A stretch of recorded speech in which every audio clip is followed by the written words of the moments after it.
hasn't used it. He's got an early point in Reflection, which I think is a bit odd. That spell doesn't really do much early on in the game. But our first blood, bottom lane, Oracle has given it up to Sand King. Yep, Sand King does end up going down to Illidan afterwards with no Omni Knights. We're gonna gank this fella up here. Puck's in a good position in the trees. Yeah, it's got the Dream Coil as well. In comes the teleport. That is the Ember coming out. Might be getting a chain off there. The Dream Coil still procs, and it's still going to be a Terrorblade falling down. Mambos still going for this Darkseer right here. A glimpse back under the tower he goes, and that should be a nice kill, at least in return. Sure, they lose their Terrorblade, which is not great, but at least they get something in return. Yeah, they get something in return. I was going to say that the one thing that Fantastic.Five lacks until that Weaver. Oh, wait a second. There's a dust there. Can Yul get out of here? Nope, nope. No way of getting out of that one. Yul ends up dropping that nice sentry there, seeing him walk up the high ground and seeing his... We haven't seen Lolik leave his lane yet, but he does have a mechanism now. Has enough for mana boots if he wants to as well. Might have a tough time here though as Mambos teleports in. And he should be able to... Ooh! Jeez, that vacuum actually might be enough. No, Hisses will leave and will live as well. As Weaver did try to come in, but the Guardian Angel saving his life. Ends up with the Darkseer dead. Nobody else on the side of NecroRaisers dies. Fantastic.Five may re-engage. They know Omni Knight and Disruptor are both out of the picture. Oh, Sand King. Needs to be careful. Shape your mind. Wrong place as well, perhaps. Illidan, time lapses away. We'll be able to Shikushi out. So he's going to get out okay. And yeah, looks like... Is Fantastic.Five going to re-engage? Yes, they are. In comes the puck. Has got a silence going there. That's already the Omni Knight dead. craNich trying to run. Dream Coil will hold him in place, and he will end up dropping. Burrow striking into the Shikushi of Illidan. Not over just yet. Shape your mind. He's got no mana. His Thunder already used, and will be able to teleport out.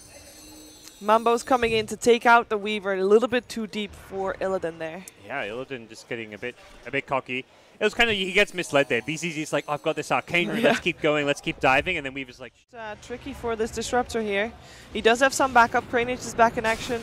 Actually, the whole team is back in action. Ooh, yo, down he goes. Good detection. They have the sentries and the dust. They have everything, and they realize that very aggressive. They might come to that Terrorblade. Do they know? No. There they fight. Okay, okay. That was a Terrorblade down, but that's the only one that... This is a lot of time that they're spending here. If they can get this Disruptor as well. They really fished around a long time to find something, and just so happened they found Terrorblade right at the end of their smoke. Illidan stuck. Silence stop. In comes the Epicenter, goes for the puck. BCZ, he's the one getting himself out. Still gets glimpsed back into the hands of NecroRaisers. False promise for the moment will keep him safe. And let's see if that was enough. It was not enough at all. Lolik already put down his wall. Can he do anything more? He's stuck in the Static Storm, Kinetic Field rather. And he wound up going down 2-4-0.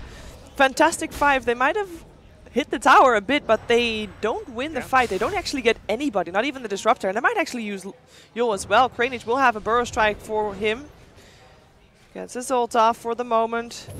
But I don't think that's going to matter that much. Nope. Nice. They got 3 kills off of it, including some core heroes. And a tier 1 game. And Fantastic.Five is very well aware of that one as they try to get some control back in this mid game. They get the Disruptor. Use a time-lapse for that as well. Time-lapse and also Dream Coil. Quite a rude pick-off. Did I need the Terrorblade? Burrow Strike. And the heal coming out as well. He's silenced, can't use his time-lapse, does get a false promise. Will live for the moment. Let's see if it's going to be enough, or is he going to be able to get his time-lapse up still? Yes, he is. Guardian Angel coming up from NecroRaisers. They go on Shape Your Mind. He does get healed up, so he will live for a little while longer. Nobody dead just yet, but in comes the Burrow Strike. Epicenter looking for a target, finds himself the Oracle again. Oracle gets glimpsed back as well, and will be finally the first one to fall in this fight, as now NecroRaisers, they're struggling with their low health. The Sand King and the Omni Knight drop to the Darkseer and the Ricky. And it looks like Fantastic.Five manages to win this fight and to hold their own amongst all the chaos. It felt like a very chaotic fight. Yeah, Sand King just couldn't quite find the right position to get off a... And there's a time lapse in case all else fails for Illidan. Oh, can they find this one? Sentry on sentry. Oh, nice chains. Illidan stuck still in the silence. Static Storm is there. Can they go in? Epicenter again, not finding the right target. And in comes a vacuum, and it is Fantastic.Five that is able to do so much damage to NecroRaisers. In comes Terrorblade though, and maybe finally starts doing some damage. Lolik very low, but he manages to get out. Yol coming back in, might have made a bit of a mistake there. Does dodge to dust there from craNich, and they don't see him anymore. It's 3 for 2 right now in favor of Fantastic.Five, but it is NecroRaisers that are looking for the final kills. Yol comes back in, shouldn't have, or maybe he should have to bait the Sand King into BZZ, who still gets that kill. Terrorblade, the last remaining player, the last remaining hero on the side of NecroRaisers, and it is Fantastic.Five that he can chime when there's team fights going on and he's healing up his buddies and doing a lot. Dream Coil. Oh, Disruptor again. Same location. He just can't catch a break there coming out of his base. There's no ward there though this time. And the Sand King. Oh, he's standing right in a sentry. He will end up going down there, it looks like. No, Yol is the one going down. The help was on the way. I actually thought like, okay, you know, he's just pretending to not see the Riki and then he is the one still getting ganked. That would should be. And what's the logic behind not just going for the other parts first and then dismember the boots, etc.? Oh, wait a second. Dream Coil coming out. Disruptor, a lot of trouble. craNich also silenced up, and he will get picked up. Riki coming out with the ultimate.